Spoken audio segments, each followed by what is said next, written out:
Pozdravček, evo, pred 2 dnevoma sem že na svojem Instagramu napovedala, da bo možnost od 21.10.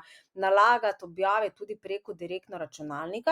Zdaj vemo, da to je bilo možno le preko Creator Studio oziroma Studia za ustvarjalce, se pravi, da ste iz računalnika lahko nalagali objave, se pravi videe ali fotografije preko računalnika. Zdaj je pa ta možnost omogočena tudi direktno, ko se prijavite v sam Instagram. In sedaj bom pokazala v bistvu, kako to naredite. V bistvu zgoraj zdaj imate taki en plusek, na katerega kliknete in se vam pokaže, se pravi, ta moder gumb, kjer kliknete, se pravi, na ta gumb in naložite objavo, ki jo želite pač naložiti na Instagram, ali je to zdaj video ali je fotografija. In bom jaz izbrala pač eno fotografijo iz delavnice, ki jo slučajno imam tukaj. Jo pač odprete, se pravi, jo naložite, potem imate v spodnjem levem kotičku v bistvu tudi možnost prilagoditi dimenzijo same fotografije.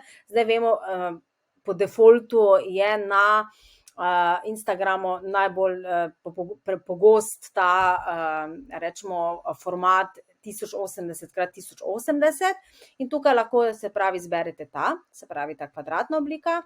Lahko daste to malo bolj ožjo, 4x5, ali pa, se pravi, landscape varianta, se pravi, lahko tukaj izberete, na kakšen način boste objavili fotografijo. Seveda zdaj, če je to, tako smo v tem primeru, bolj rabimo, nas je več, če zdaj dam tole fotografijo, nas odreže, ne, tako da boljše potem pustiti original. In potem greste tu zgoraj naprej. Zdaj, če objavljate še to, če objavljate več fotografij, imate tu možnost, ne, se pravi, dodaste eno fotografijo, se pravi, pri teh korasel, vrtiljak objavah, ki so tudi zdaj trenutno tudi najbolj popularne na Instagramu, in potem tukaj z plusekom dodajate lahko do 10 fotografij.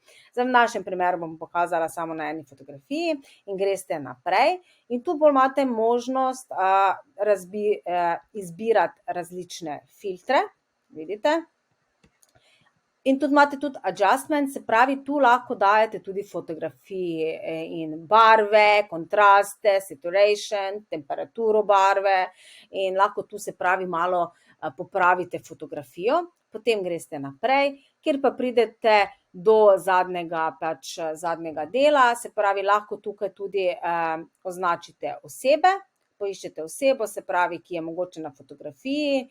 Tu zdaj označite res mogoče osebe, ki so na fotografiji, ne pa delati tega, da včasih vemo, na objave pol nekdo označuje kar osebe, ki nimajo nič več veze z objavo, ampak pač vemo, če označimo osebe, je tem večja verjetnost, da bodo objave pač bolj vidne, ampak ne spamati, rečemo temu, ampak dejansko res označiti osebe, ki so mogoče na fotografiji.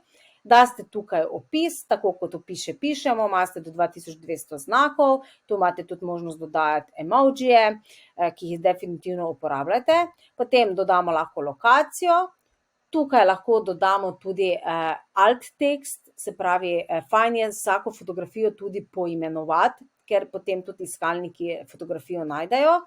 In imate še tu možnost eno dodatno nastavitev, kjer je možno, če ne želite, da ljudje komentirajo, da to izklopite, ampak vemo, ne, čim več komentarjev, večji je doseg, tako da v tem primeru pač ne izklapljate tega. In potem daste share in je dejansko to.